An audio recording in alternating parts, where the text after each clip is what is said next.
Today we're going to be talking about using limiting across your 5.1 master output, specifically the L1 limiter, and using it in multi-mono mode.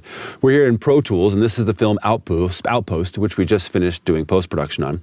I'm going to play this reasonably loud part of the film for you without any limiting on, just to kind of give you a feel for what it sounds like when things get a little too loud in 5.1. Now, this is the 5.1 masters here. We're listening to it through a down mix to stereo, which, because we're online, but definitely be looking at what happens here and listening.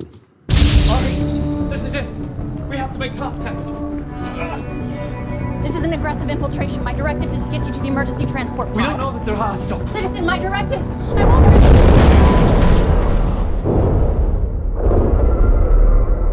Just an awful lot of over in that left and right channel, and a lot of stuff, which we really don't want to hear. And you're going to get the call from quality control. You went over. So let's solve that. We're going to go to Insert, Multi-Mono plugin. We don't want to use multi-channel because that basically makes the limiter listen to all channels at once, which might sound like a good idea, but if one of those channels gets loud, it'll pull all of them down, and we want independent control. So we do multi-mono, dynamics, and we come down here to L1 limiter mono. It will hop up. There we go.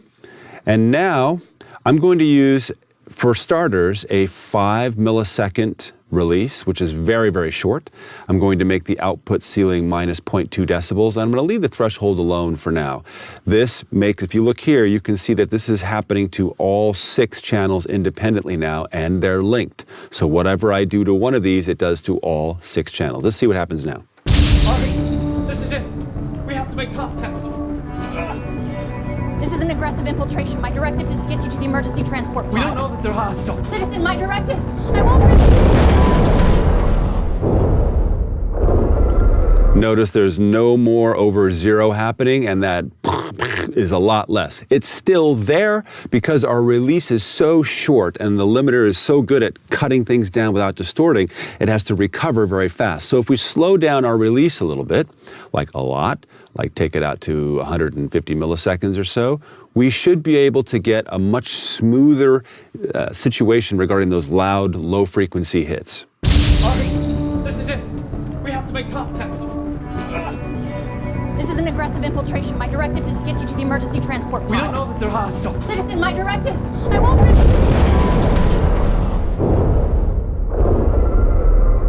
So much nicer. But what if we really wanted to make it a lot louder?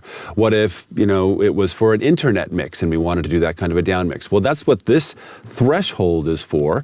And as we pull this down, like, let's really give it a good loudness here, 8 decibels louder. Let's see what happens now. Ari, this is it. We have to make contact. This is an aggressive infiltration. My directive is to get you to the emergency transport pod. We don't know that they're hostile. Citizen, my directive, I won't...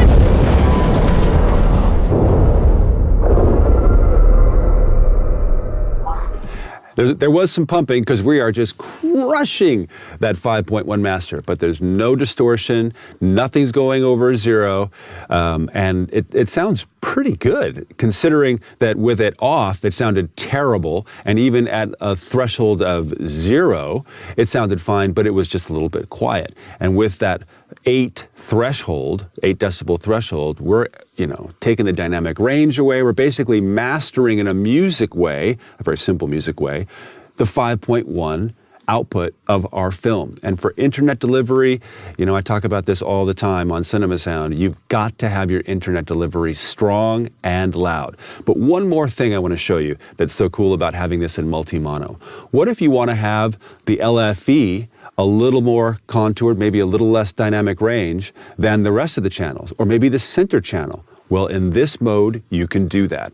I'm going to bring this back to 0, so everything is back to a 0 threshold. But let's say I want to bring down the dynamic range of that center channel. I'm going to take us off link, and let's treat the LFE channel first. Let's reduce the dynamic range by about 9 dB, and then I'm going to bring this down. You would think to bring it to 9 dB output ceiling and 9 dB threshold, but you actually lose some energy there, so I'm going to only reduce the output ceiling by 7, and then do the same kind of thing with the center channel, go to 9 decibels. or so, and then the center channel to about 2 dB less. Let's see what this sounds like. Ari, this is it. We have to make contact. This is an aggressive infiltration. My directive is to get you to the emergency transport pod. We don't know that they're hostile. Citizen, my directive. I won't risk.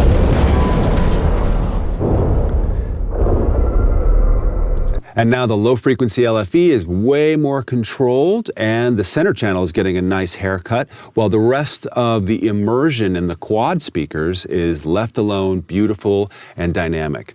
Come to the cinemasound.com forum or blog and tell us how you're using the L1 limiter in your mixes. Until then, we'll see you in post. Even if you're stuck.